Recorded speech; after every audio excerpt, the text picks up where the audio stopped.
Even if you're new to drawing, you probably know that shading can help make your drawing look more realistic. But you might not know that there are different ways to shade. In fact, there are at least 7. And you should pick the one that suits your drawing style the best. In this video, we're going to learn all 7 ways to shade, and I'm going to show you a bonus anti-shading technique to take your drawing to the next level.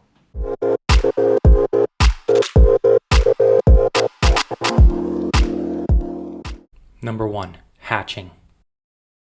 Hatching is a kind of shading where you draw lines all going in the same direction. These parallel lines can be long or short, and you can draw them on top of each other, but the important thing is that they're all going in the same direction. The parts of the face that are darker receive more lines, and the parts that are lightest receive fewer lines. Another way to mix up your hatching is to draw your lines slightly lighter in the lighter areas and darker or thicker in the darker areas. Number 2. Crosshatching. With crosshatching, it's the same as hatching with one important difference.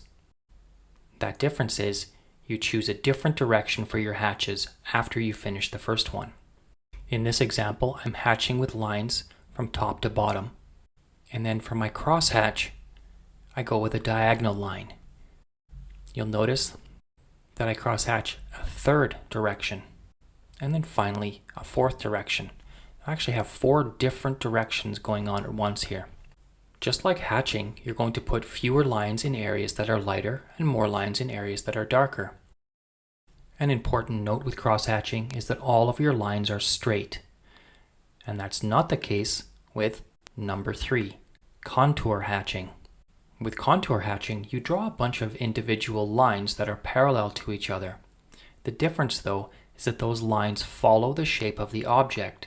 So if you're drawing a ball, they would be rounder lines. If you're drawing a table, they'd be straight lines. Faces are a little more complicated, so if you are going to do contour hatching on a face, I would recommend you do a lot of short lines. Number 4 is called stippling. Stippling is a kind of shading where you put hundreds or even thousands of small dots, and you put more dots in the areas that are darker and fewer dots in the areas that are lighter. You're going to need a strong wrist if you like stippling. It can be a little bit tiring. If you're going to do stippling, I would recommend working the entire object at the same time. Go all the way around. Don't focus just on one object, because what happens if you go too dark in one area, it's really hard to make corrections. So start light and build it up slowly. Build up the whole object. Number 5, scribbling. Scribbling is probably the most chaotic, but perhaps the most fun form of shading. With scribbling, you just draw a bunch of little loops and swirls, and you draw more of them in the areas that are darker, and fewer where the areas are lighter. With scribbling, you end up with a really free, loose look. I like it. Number 6, coloring. Coloring is probably the most familiar kind of shading, and using a concept called variable pressure, and that's just a concept that means sometimes you press lightly and sometimes you press more heavily to create lighter and darker lines. You color in your object and you keep going around and around. You try to disguise all of the individual lines. With coloring, you're going to shade the whole object. Some areas will receive very light shading and some very dark shading. But the idea with coloring is that the entire object gets filled in. Number 7 is blending. Blending is very much like coloring, but with an important addition. After you shade the object very lightly in all areas, and you get it to a certain point, instead of stopping like you would with coloring, you take a blending device. That can either be your finger, or it can be a paper stump, or sometimes even a paintbrush, something to blend the graphite. You go over the entire area and smudge all the lines. The goal with blending is to hide your line work. This will give it a smooth appearance.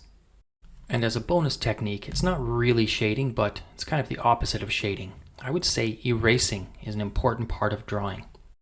You can apply this technique to any of the forms of shading that we've seen here.